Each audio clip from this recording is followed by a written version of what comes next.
No one was in the fiberglass manufacturing plant when something blew up.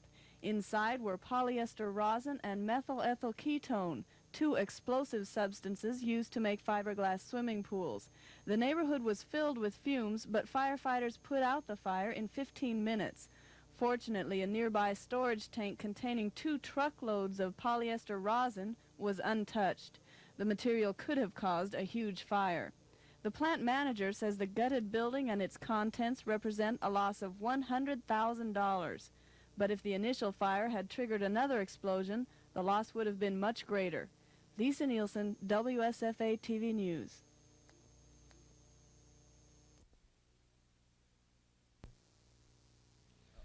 The Senate Governmental Affairs Committee added 65 amendments to the Constitution. The Senate could vote on all of the amendments at one time, but Senator Dewey White has insisted that all 65 amendments be discussed and voted on individually. White said his only motive is to make sure that all the amendments are clearly understood. To help in the deliberative process, the Senate has extended privileges of the floor to Mike Waters, the governor's legal advisor, and one of his administrative assistants, Bill Blunt. The Senate proceeded slowly on the amendments. The first one considered substituted the word people for men in the language of the document. After much debate, people won out. Some senators said this was a backdoor attempt to approve the Equal Rights Amendment. Later, the Senate refused to approve a measure which would write a no-sex discrimination amendment into the Constitution.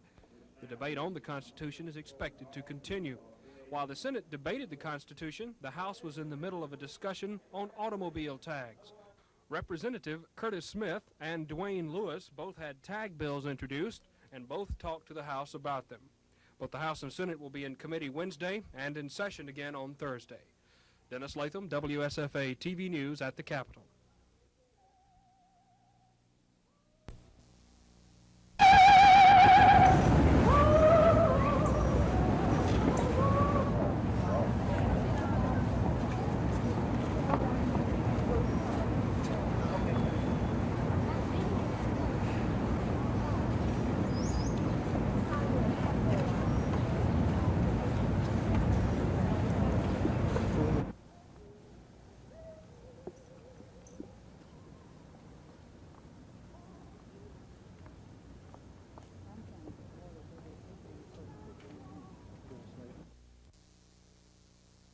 but also as a technical consultant to industry and government.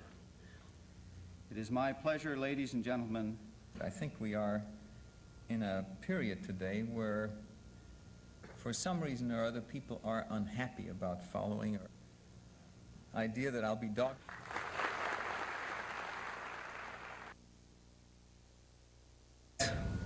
We can and do make arrangements with our potential adversaries for the control of weapons.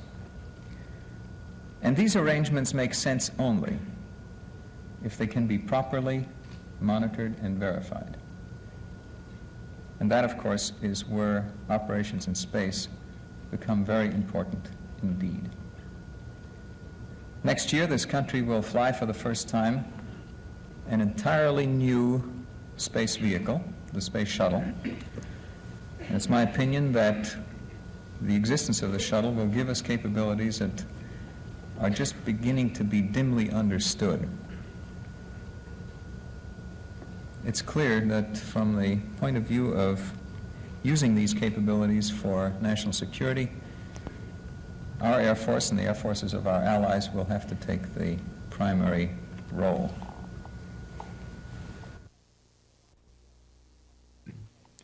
Gasoline hasn't reached $1 a gallon here like it has in California and some of the other more metropolitan areas of the country, but it is costing over 80 cents a gallon at many stations. Is the gas shortage real, or is it a plot contrived by the oil companies? Well, here's what some of the people we talked to today thought. I don't think it's really a real problem. I just think it's people raising the prices of everything else, so they're making the gas go up too, you know. Are you planning to change your driving habits to fit the Well, it's really, the only people it's really affecting is the ones that have to go drive so far to work. I think it's contrived. think they're holding back on I the gas? sure do. Came too quickly. And for that reason, I think it's just a move to up the prices. As you know, they made the largest profits they've ever made for the last quarter. So I think it's contrived. I think the problem is real. I think it's been induced by the way the government's been doing. I don't think there's any question about it being a real problem. If it is, look at the amount of gasoline being consumed and the amount being imported. There's no question that what there's a shortage of gasoline throughout the world. It's going to get worse. I don't think it's real.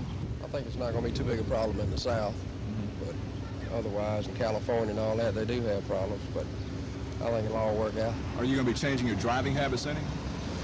Oh, probably not too much. I don't travel too much out of town, except maybe up to the lake, so I think I can cut out on a few round-town trips to save enough to go to the lake. All right. What about when it gets up to $1 a gallon? Do you think that's going to have any effect on your gas habits? No, if I'm going to go with it's $1, $1.25, I'll cut back on something else to be able to travel. A lot of people we talked to today had no opinion one way or the other concerning the gasoline crisis, thinking perhaps that the problem isn't close enough to us here in Montgomery to worry about it yet. Michael Jones, WSFA TV News.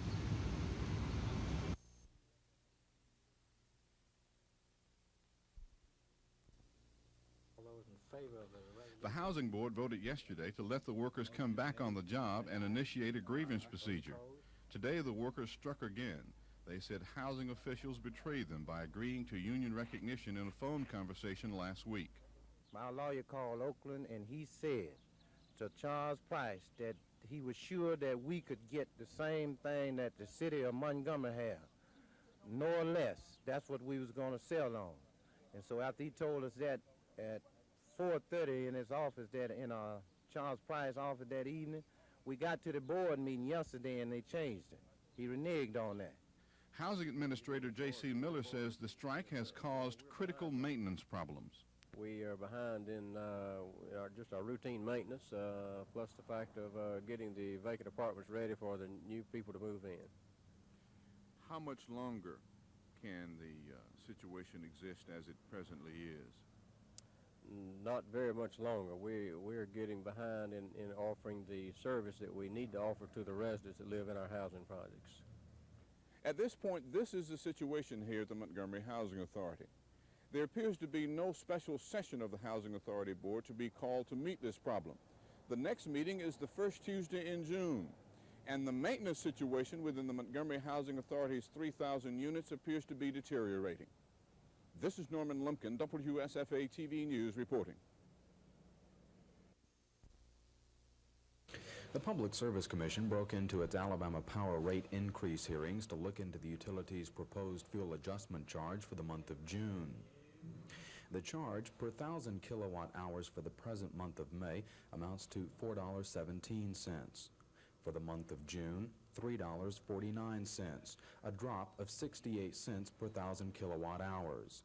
The reduction in the fuel adjustment charge was directly attributed to a larger than expected generation of hydroelectric power, the result of heavy rains last month. With the hearings back underway, the commissioners began taking the testimony of the second of the intervenor witnesses. Retained by the Attorney General's office for the hearings, Matthew Cale told the commissioners that he believed the power company had overestimated on two of its variable price factors. Cale, employed by a Washington consulting firm, John W. Wilson and Associates, said Alabama Power used weather normalization figures that would provide them with higher benefits. Cale said the same was true of their load and demand forecast, saying their figures did not show the proper price elasticity. The power company attorneys countered by establishing that Cale is working on only his second load and forecasting effort, while the power company has been doing it for years.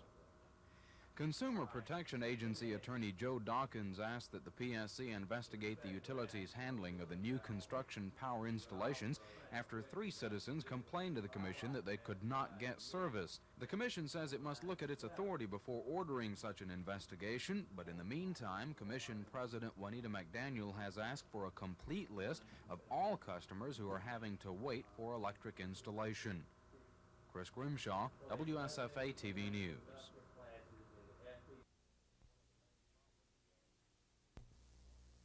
One of the main problems that has brought this to a head is the increase in the fur market when they changed to the long-haired furs in Europe, going to the coon and the fox and bobcat. The price of furs went up. The pressure from trapping increased drastically from out of state and in state. And the conflict has brought this issue to the point where it must be resolved one way or another. Trapping in Alabama is a commercial business enterprise. It's not a sport, and it's done primarily from economic incentive.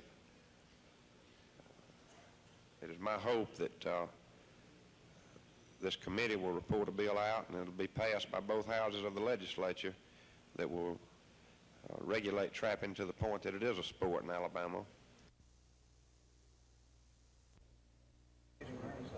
Computers are being used more and more these days, not only for business, but for personal and educational purposes. The 25 exhibitors are displaying their computers today at the Montgomery Civic Center, and it is something to see and hear. There are computers that teach children various skills, while at the same time able to keep an up-to-date record of your checking account. Larger machines can handle more functions while storing larger amounts of information. The disk on the right can store 91,000 bits of information, while the larger one on the left can hold 1 million bits, equaling 500 pages. And as you can see, both are extremely thin. Showcase Chairman Tom Jaworski says as technology improves, prices will fall. The older computers built back in the early 1950s and that were basically made out of vacuum tubes, and now the later chip technology has decreased the size, the physical size of the computer equipment, and also the price has also come down equivalently. What will this mean to the average person? Okay, in the very near future, everybody in their home will probably have a mini computer of some type sitting on their kitchen cabinet, something like that, that they'll be able to put on their grocery list, their household inventory. Just about anything they want will be put on a mini computer, and it'll be locally in the home. Jaworski says it's the number of functions, the amount of information able to be stored, and the reliability of the machine that sets the price of any computer. Paul Roth, WSFA TV News.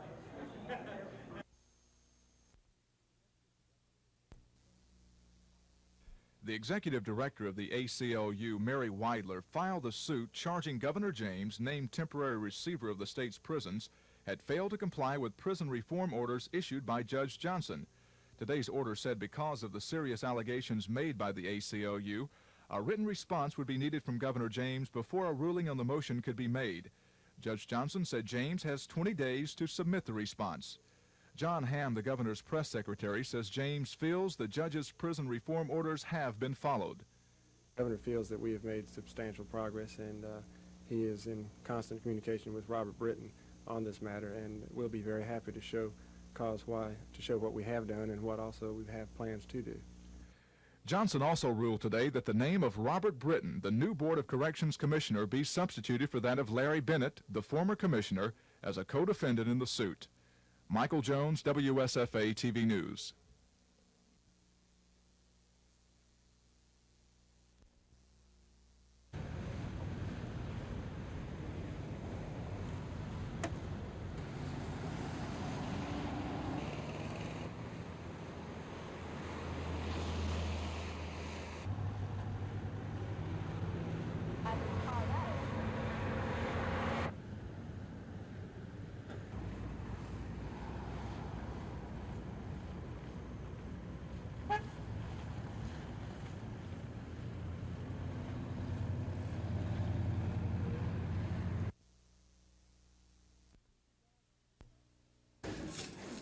The dispute began when the results of the January 23rd annexation election were called into question. The South area originally voted to be annexed into the city by a vote of 190 to 188, a margin of only 2 votes. Later, more votes were counted, tying the election, but 2 of those votes were disputed. So probate Judge Walker Hobby asked the Montgomery Circuit Court to give an opinion on which election results he should certify. Judge William Gordon ruled that the first results should be certified and the South area will join the East and West areas as newly annexed parts of Montgomery. Mayor Emery Falmer, who fought for the annexation, said he'll comment on the ruling after he's had a chance to read it. Lisa Nielsen, WSFA TV News reporting.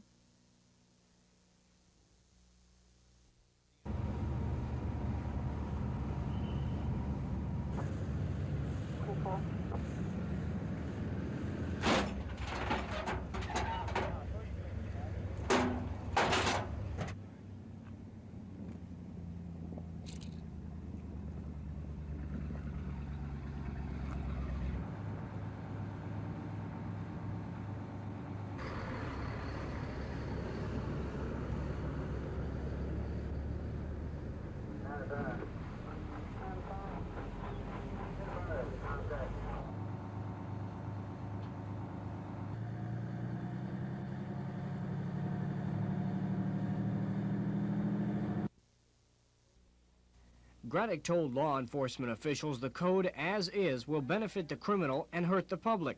The Attorney General wants the legislature to delay implementing the code from June 1st of this year to January 1st, 1980. Enough time, he says, to add 3 amendments which will strengthen the proposal. The House has voted to delay the criminal code. The matter was now before the Senate. Graddick says the proposed code sentences a person who robs an unoccupied home or business to a maximum 12 months in a county jail. And if that is allowed to happen... Criminals throughout this country are going to be coming to the state of Alabama and committing burglaries and getting away with it. Because judges aren't going to put misdemeanor violators in our overcrowded county jails, city jails, and state penitentiaries. You're going to be swamped with burglars in this state. And what are burglars? They're nothing but a little punk who's probably half the time hopped up on pills or heroin or something. So it's going to increase the dope problem in this state. So if we don't delay this bill, if we don't get it stopped right now, I wouldn't blame any of you for unstrapping those guns and taking off your badges and walking away from it, because you're going to have a job that you can't do. We're going to have a job in the prosecutorial field that we can't handle. Shortly after Graddick's comments, the group went to the Senate chambers lobbying for the delay bill. Paul Roth, WSFA TV News.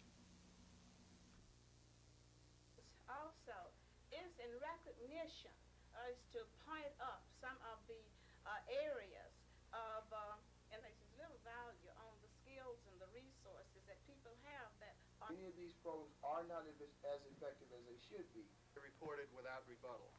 And so for all of these reasons, we have organized the Hunger Tour. Many of you know that we have a sales tax here of 4% on food items. It goes up to 5%, 6%, and I believe 7% in Montgomery County and a couple of other counties. This is the most regressive tax there is imaginable. Sales tax on food hits the poor disproportionately than it does to the middle income or upper income. And I've noticed that 5 James has been very quiet since January. Hasn't said very much about doing away with that sales tax on food. And we're going to mount a campaign to create grassroots pressure from all 67 counties to eliminate the sales tax on food. And I think the only alternative we have is to raise property taxes of large landowners in this state and luxury homeowners. So these are 2 of the issues that we will be starting to work on after the conference, and in fact that we will have workshops at the conference on both of these issues.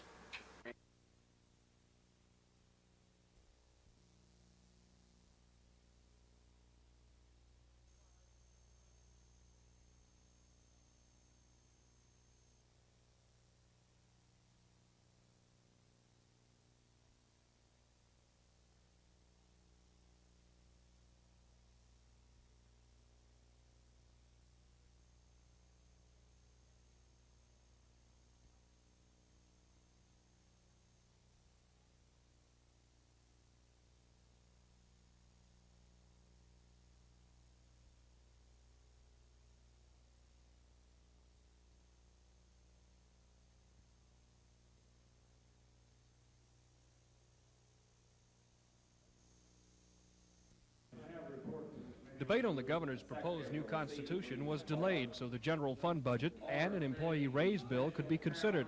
The upper chamber limited itself to 90 minutes on both bills. At the outset of debate on the general fund, amendments were forthcoming from the floor. Senator Ryan DeGraffenreid was the first to offer amendments, and one by one, Senator J. Richmond Pearson, chairman of the Finance and Taxation Committee, was able to convince his colleagues to table those amendments. The $278 million plus budget was finally approved. The employee pay raise bill considered would give certain workers a one-step or about a 4% raise. The Senate substituted that for a bill giving a 7.5% raise. Senator Finus St. John called the action a mean trick and said there won't be enough money. The pay raise bill is expected to face tough opposition in the House. Meanwhile, the House put aside the education budget to explore pay raises for teachers and state employees. The House also passed a bill which would raise the legal drinking age in Alabama to 50. The passage came after Representative Cecil Wyatt offered an amendment to raise the drinking age to 50 instead of 21 because he said the original proposal was not tough enough. Wyatt also said his wife has been looking for a way to keep him from getting liquor. The bill was sent over to the Senate, where it was promptly assigned to the Rules Committee, where it will probably die. Another bill passed by the House would allow patients to be declared legally dead when there is total and irreversible cessation of brain functions. That measure went to Governor James for his signature after the Senate concurred in some amendments. Dennis Latham, WSFA TV News at the Capitol.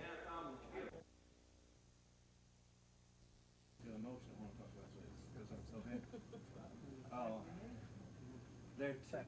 All in play. Ms. Wheels second. All in favor. All right, fine. At your consideration of this. Mr. Chairman, wait, Mr. They have valuable experience in Montgomery Public Schools. Many of them 3 years of experience in our system.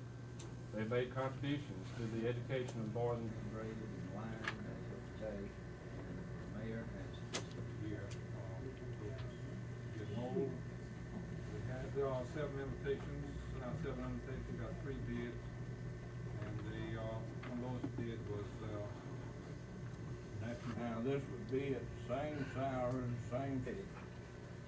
The committee, as you can see, is predominantly a teacher group, teachers who teach.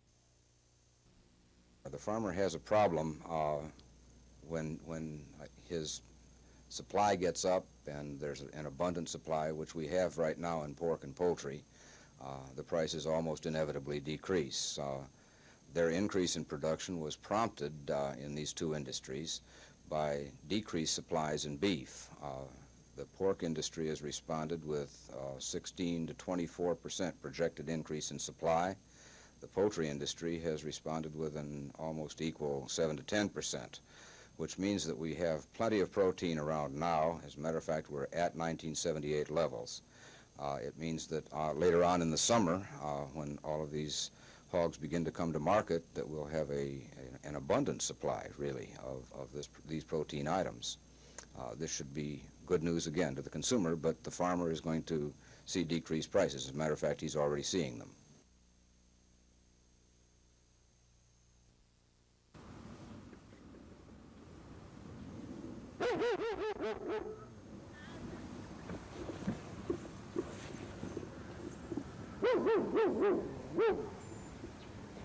The mayor says that there are more important storm drainage areas that need to be fixed first. There are more important areas other than our ditch. Just the deterioration alone is bad. Our next door neighbor's fence line is completely washed away. I have a little 3-year-old daughter who, there are 2 places in our yard where it has deteriorated away inside our fence line. Last year I filled in one of these, and since then it's washed away. I've got a barrier put up there now so that she can't accidentally fall through.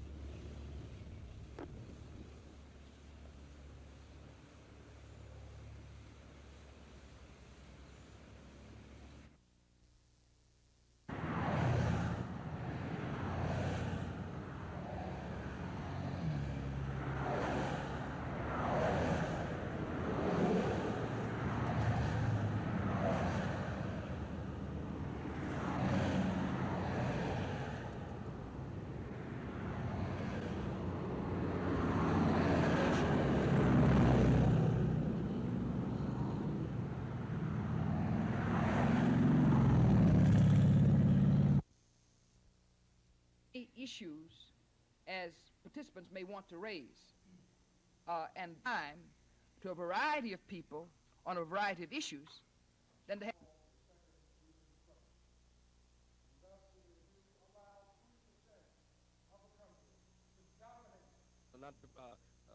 Birmingham and Montgomery, Alabama, as you know, in the state of Alabama, was the birthplace of the modern-day civil rights movement, with the Montgomery bus boycott taking place in Montgomery, Alabama, and suddenly, due to the confrontation in Birmingham, Alabama in 1963, was the cause of the 63-64 Civil Rights Bill being passed, and in addition to that, the sale in the Montgomery March in the state of Alabama was the cause of the 1965 Voting Rights Act to be passed, and as a result, many of us are holding public office today, and because of the historical significance of the state of Alabama.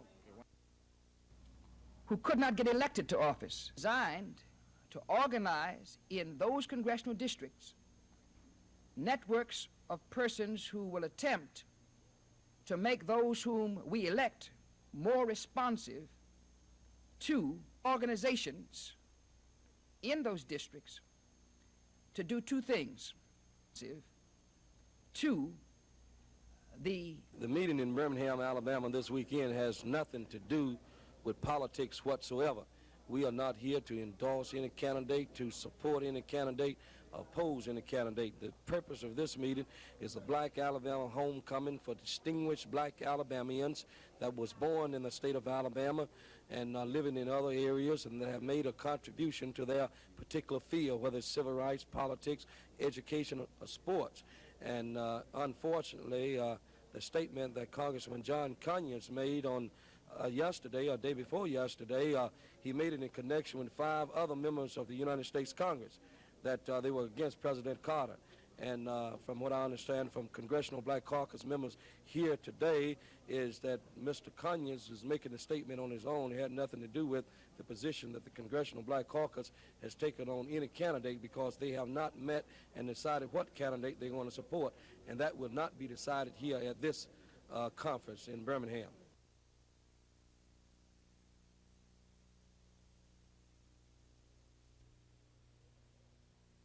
Terry and Jerry Hill say the Lord called them to Trinity Presbyterian Church on Hull Street this morning, not to attend services, but to, quote, awaken the hypocrites. The 29-year-old brother's appearance came as a shock for most of the congregation's members, except maybe for one, Mayor Emery Fulmer. The mayor and police chief Charles Swindle, along with 6 officers, stood at the steps of the church as the 2 brothers walked silently up and down the sidewalk. They had been granted a permit for today's activity at Tuesday night's city council meeting. The Hill brothers call themselves the prophets of doom, mentioned in the book of Revelations. The brothers were accompanied by 7 persons who stood across the street from the church during the protest. The 2 Montgomery residents say the mayor's membership at the church had nothing to do with the site of their latest demonstration, and that next week they'll go to the house of worship the Lord tells them to. Paul Roth, WSFA TV News.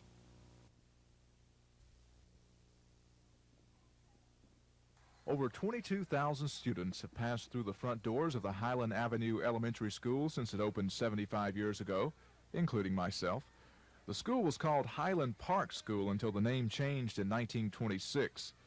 Today, former teachers and former students, now with children of their own, gathered to commemorate the diamond anniversary of Highland Avenue.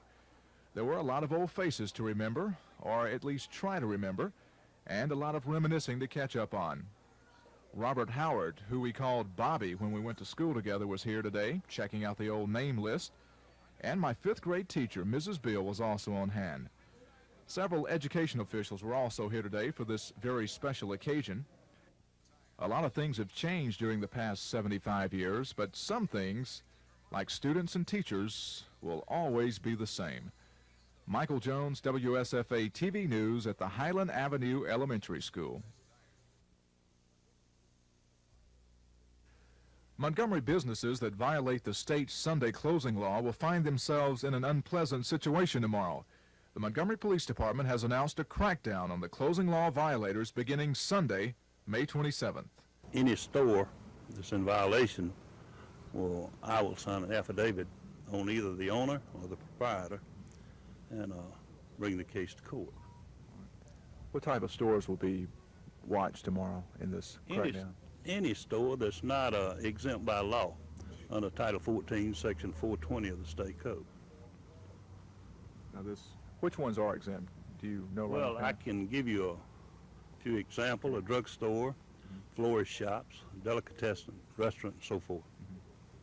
But like department stores and grocery stores have a certain limit on employees working, is that correct? Yes, the ruling we have on it is that they can have 3 employees working, the owner or manager or proprietor and 2 employees.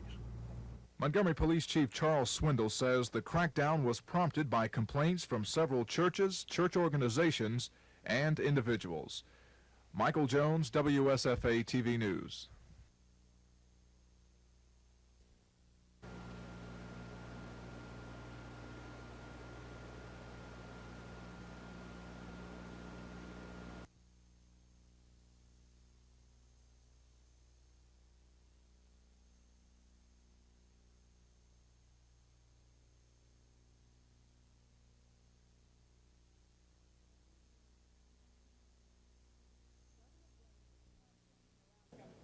Governor James is campaigning around the state, drumming up support for 3 pieces of legislation: a new state constitution, a gasoline tax to improve highways, and his war on illiteracy.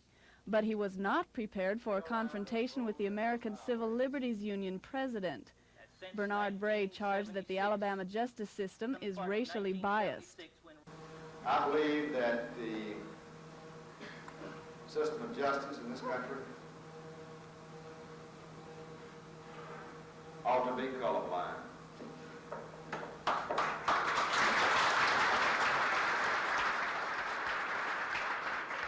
My administration is colorblind. It will be colorblind. On the other hand, I support capital punishment.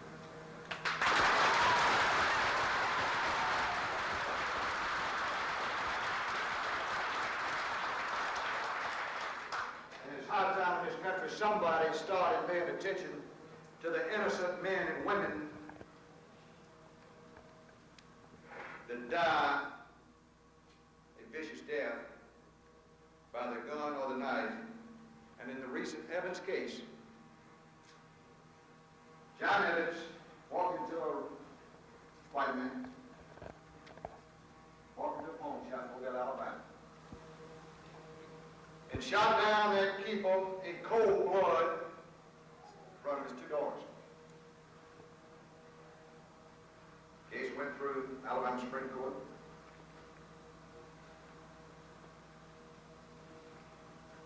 Had an appeal to the U.S. Supreme Court and was turned down. The last minute, that case was thrown back to the federal courts.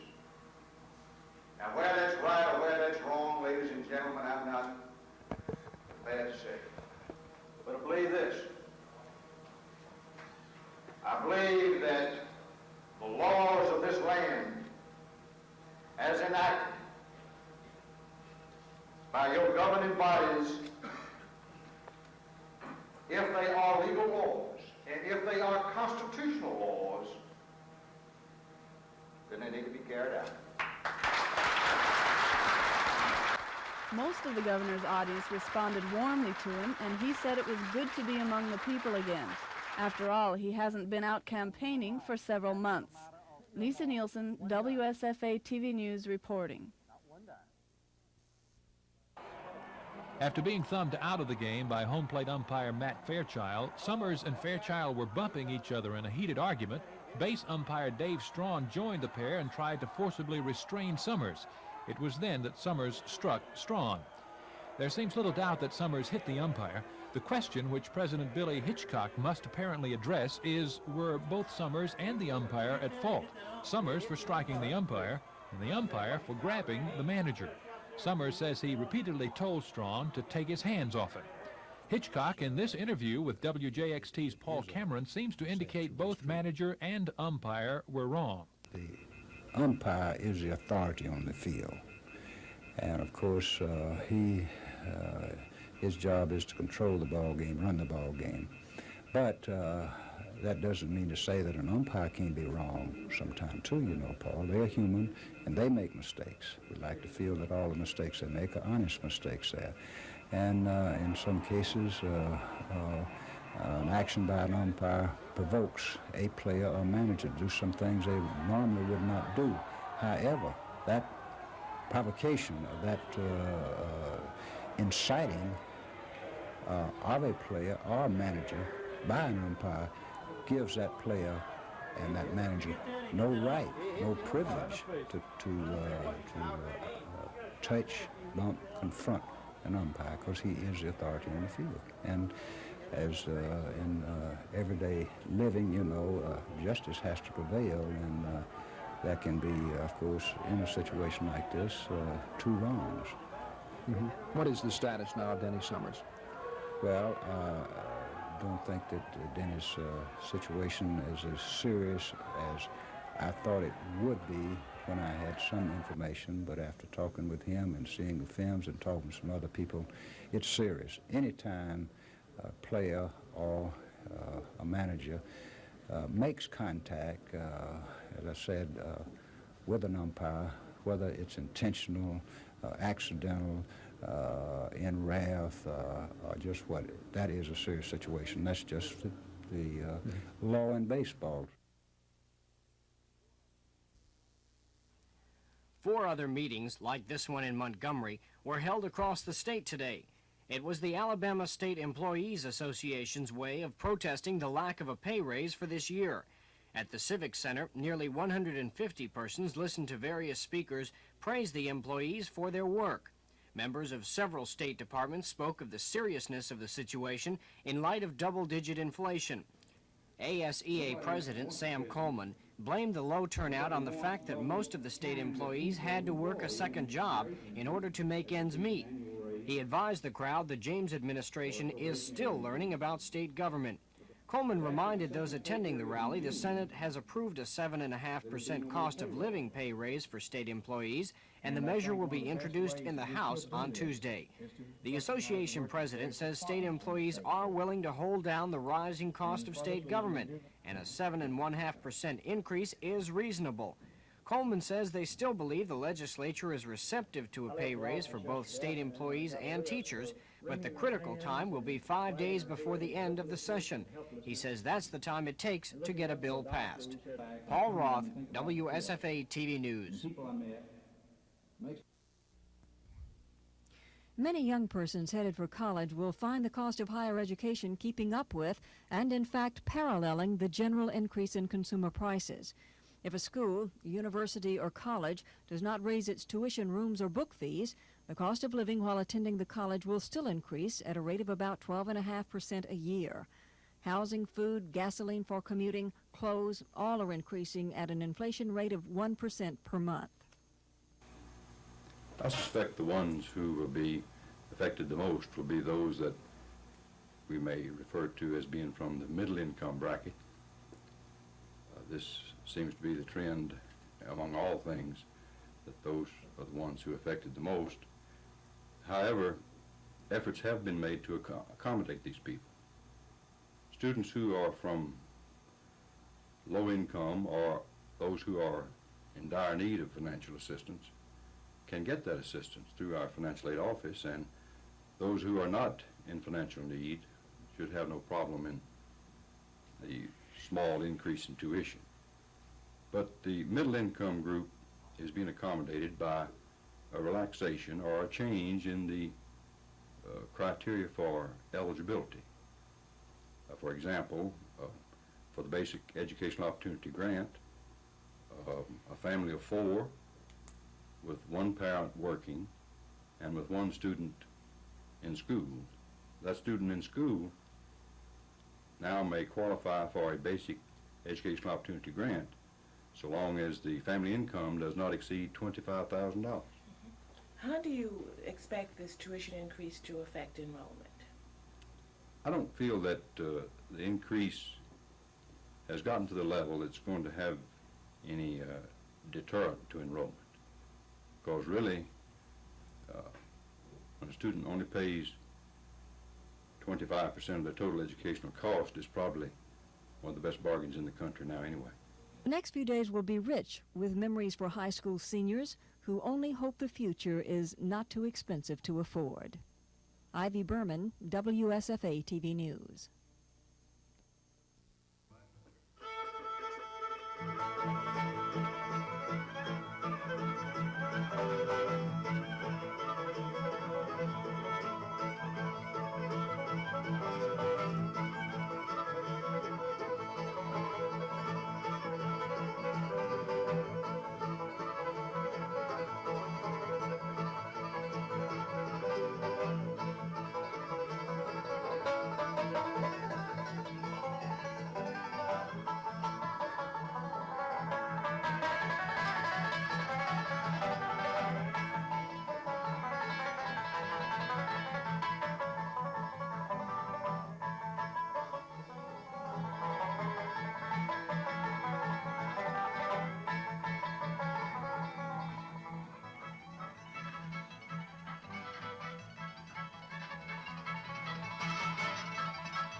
Yes, that was a conspiracy to remove me from public office, to get me out of positions of trust and positions of persuasion and responsibility, in my opinion, by those who sought to have me removed. I feel that they felt that I stood in the way of people wanting to be governor of this state and people aspiring to other positions, and why they felt like that, I do not know. But it's my opinion that it was a conspiracy to remove me once and for all out of the various positions of responsibility that I hold.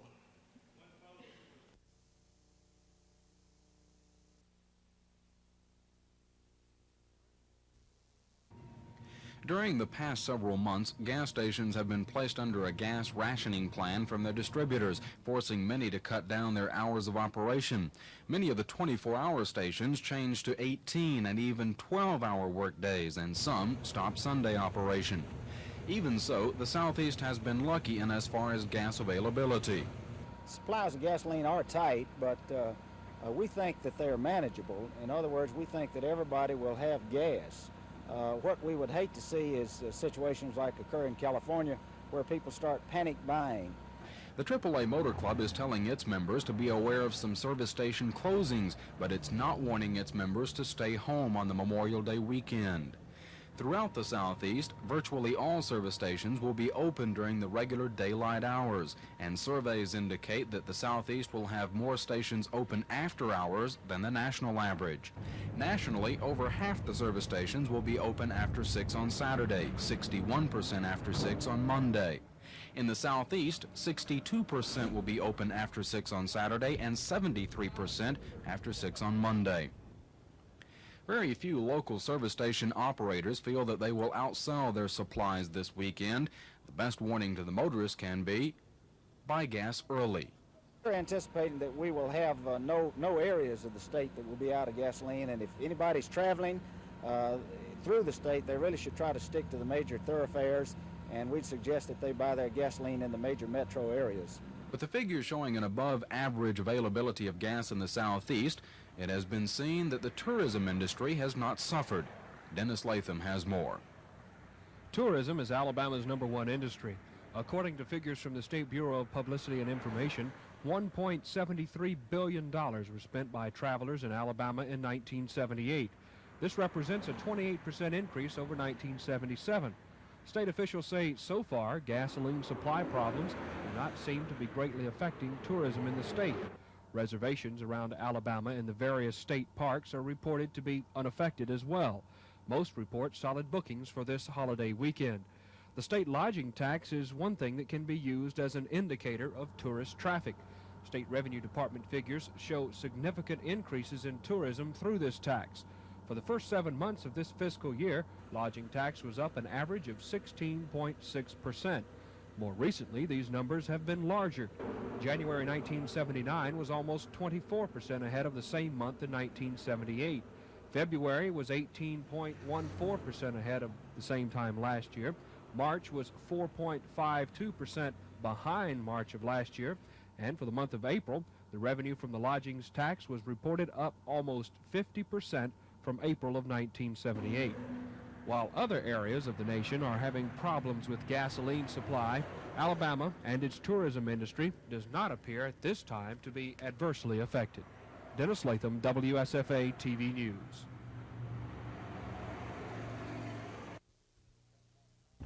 Well, one day we're riding, a man pulled up along next to us and he looked inside the car and he said, "Two women?" I said, "Yeah." He said, "Well, aren't you afraid?" Ann Ekstrand and her partner Kayla Brooks do get a lot of second looks from persons who aren't used to seeing two women cops patrolling together. But they say people generally don't challenge their authority. And Kayla says she just treats others as she likes to be treated, and it works. The women had to pass the same physical tests as policemen, and they find themselves in the same dangerous situations. First alarm I went on where it was an actual burglary. I had two on a roof, and I was scared. It's a real scary type thing. We had 4 officers, and 2 of them had fired a shot, 1 each. And I didn't know where the shots had come from. And the guy started walking toward me on the roof. And I couldn't see his hand, so I didn't know whether he had a gun or not. The officers say they wish people would use the police department's secret witness line so they could get involved and remain anonymous. Ann says there is one group of people who aren't afraid to get involved. The young kids, those numbers are in the 5,000 numbers out there. They'll come up and they'll tell you things more often than, say, an adult would, an older person. The kids will come in. If they see it, they'll let you know about it. And the young kids, they seem to see it all. So if you want some good information, or just ask a young kid. Ann says she gets a little good-natured teasing from the guys on the police force, but she laughs herself at the TV image of a policewoman who wears high heels and carries her purse everywhere she goes. Lisa Nielsen, WSFA TV News. Earlier this week, these workers could have returned to the jobs they've been away from for nearly a month, but they said no. Since that time, their employer, the Montgomery Housing Authority, has fired them. The dispute centers on the authority's refusal to recognize the laborers' union. Housing Authority Executive Director J.C. Miller says the workers can appeal the termination ruling. However, maintenance service will be restored. These employees have 10 days from receipt of these notices to appeal their termination to the City and County Personnel Board. Recognizing our obligation to the residents, we are taking immediate steps to fill the positions vacated by the discharged employees. In addition to this, we will, in all probability, employ the services of outside contractors to assist us in providing the necessary maintenance needed and other services here at the authority. In conclusion, we cannot and we will not recognize this union or any other outside party as a representative or spokesman for any group of our employees. A spokesman for the former employees, Robert Hill, says the termination letters mean nothing since the workers knew of the Housing Authority's procedure. He noted the group will have to meet to plan its next move, but could not say whether the workers will appeal the decision. The workers vow they'll continue protesting the authorities' refusal to recognize their union as a bargaining agent for jobs they no longer have. From the Montgomery Housing Authority, Paul Roth, WSFA TV News.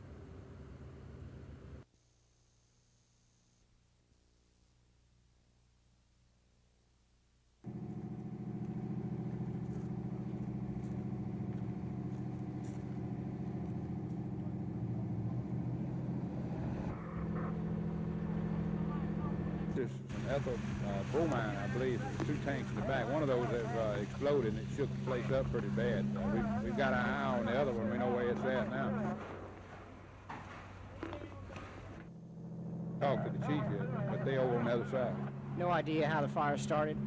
Not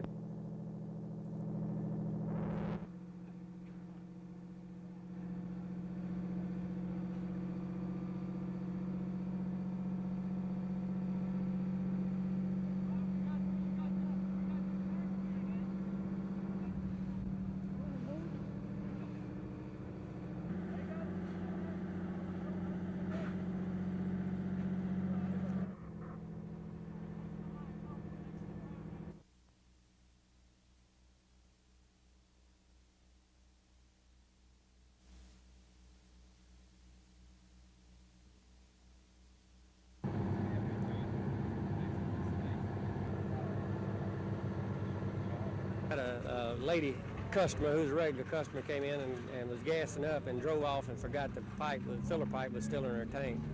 It jerked the tank over and what gas was in the line, everything ignited from the automobile. Were there any serious damages to people or injuries? No injuries at all. It was just the fire itself involved in the building. The day started off peaceful. Blacks scheduled a march commemorating the 1-year anniversary of the arrest of Tommy Lee Hines on rape charges. Hines, a black man, was later convicted on 1 rape charge, but the trial spurred racial tensions. About 50 marchers began about 1 this afternoon. Along the route, 100 Ku Klux Klan members were waiting. There were no guns visible. They would come out later. Blacks continued marching until they were confronted.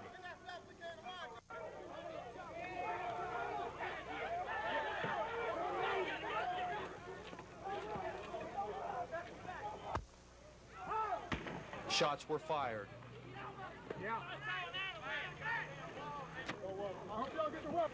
Police arrested both blacks and whites in the disturbance, and medical personnel attended to those hit by bullets.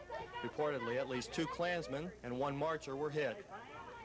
People being shot that is unarmed. It's sickening. The kid is sick. After both blacks and whites partially dispersed, state troopers in riot gear arrived on the scene, possibly waiting for more trouble. John Lyon for NBC News, Decatur, Alabama. A nationwide poll released last week indicated that Alabama and the South in general should not have any gasoline supply problems during the holiday period. A spot check of some stations in the city shows this to be generally true. There are exceptions. This station on the south side is out of gas, and Frank Harris, the operator, says he is unsure of the future supplies. I hope I get it today. I'm not sure, but I hope I do. How much do you expect to get this month? Well, that's just according to what they have left over, if any. They should get a little bit from the state. If they get it, I'll get some. If not, I'll be out. Most stations are preserving the remnants of their gasoline supplies by limiting customers to $5 worth of gas or specific gallon amounts. Most say this will enable them to remain open until June gasoline deliveries begin coming in late this week or early next week. Gowan Truck Stop on Interstate 65 sells lots of gas and diesel fuel, but George Gowan is not sure how long their supplies will last. Do you anticipate running out of any fuel before you get some on Friday? Yes, we will probably run out of number 2 diesel fuel and regular car gasoline or truck gas. What have you been doing to try to preserve the supplies you do have? Well, we limit our car customers to 10 gallons per sale, and our truck customers for diesel about 60 or 70 gallons per sale. One trucker, Jack Hutchinson of Carrollton, Georgia, says he has had few problems getting fuel.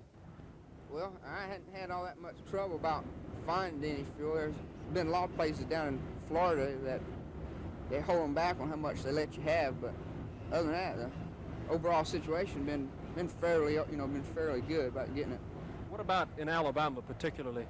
Well, in Alabama, we usually don't buy fuel in Alabama. We just pass through the state and keep on going. One station in Montgomery has actually lowered gasoline prices. Employees at this station said last Saturday their price on unleaded was lowered by 11 cents per gallon so that those who wanted to travel could have gas during the holidays. As the sign says, while it lasts. Employees here say they do not know how long that will be. Dennis Latham, WSFA TV News.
On the last day of his life, 68-year-old Henry Wilhoit was seated behind his desk here at the Salvation Army Center. At approximately 4 p.m., a lone gunman entered the center, said he was robbing the place. Wilhoit attempted to stand and was shot. Witnesses say the victim was trying to get money the robber had requested. A .38 caliber slug in the head ended Wilhoit's life. No money was taken in those tragic seconds on May 10th. It was announced today that a juvenile had been arrested and charged with murder and assault with the intent to rob in that case. Montgomery Police Chief Charles Swindle said it was the traditional hard investigative work of homicide investigators L.M. Blankenship and D.K. Welch which led to the arrest. The information came in a news conference at police headquarters today. Homicide investigators Blankenship and Welch developed information which led to the arrest of a black male juvenile who has been staying at 1512 Eugene Street and 535 Smythe Curve, both located in the 2-lane area. This subject is charged with the offense of assault with intent to rob and murder. Members of the investigating team wish to express their appreciation to the residents of 2-Lane Court who did come forward with information which resulted in the solution of this senseless slaying. The arrest brings to an end one of the most intense manhunts in the history of this city for the perpetrator of what police call a senseless killing, the slaying of a 68-year-old Henry Edward Wilhoit last May 10th. This is Norman Lumpkin, WSFA TV News reporting. The Illinois Central Gulf Railroad has been losing an estimated $3,500 a day since the bridge collapsed in January. The bridge used to carry 6 to 8 trains a day, trains which now have to be rerouted through Selma and Maplesville instead of going north through Prattville. So it's no wonder railroad officials are anxious to get the bridge back in working order. The bridge should be complete by the middle of next month. A lot of effort has gone into finishing the project. One barge with materials was brought here from Cincinnati. Some girders to be used were built in 1905, and they came from Kentucky. And many of the 23 workers on the site commute to Montgomery from their homes in Birmingham. A 40-ton girder had to be split in half so the crane on the barge could handle it. But all this work will be torn down in October. That's when work is scheduled to begin on a brand new bridge to replace the temporary repairs workers are making now. Lisa Nielsen, WSFA TV News. Over the past, most of state government allowed anybody who wanted to sell anything, whether it's magazines or peaches or whatever, to go through an office complex. And we found it to be quite disruptive when we first opened the retirement system building up here, and at that time we restricted it in that building. Since that time it has been restricted in the highway building, and we felt it best to include all the buildings in the Capitol complex. What will be the action taken if an individual is caught soliciting or collecting in one of these buildings? Well, what we plan to do is ask department heads to make sure that they don't allow it to take place in their area. And normally an insurance agent would go to a department head and ask to solicit in his area. And it's our intention with a sign on the door saying that no solicitation is allowed that hopefully will even prevent that.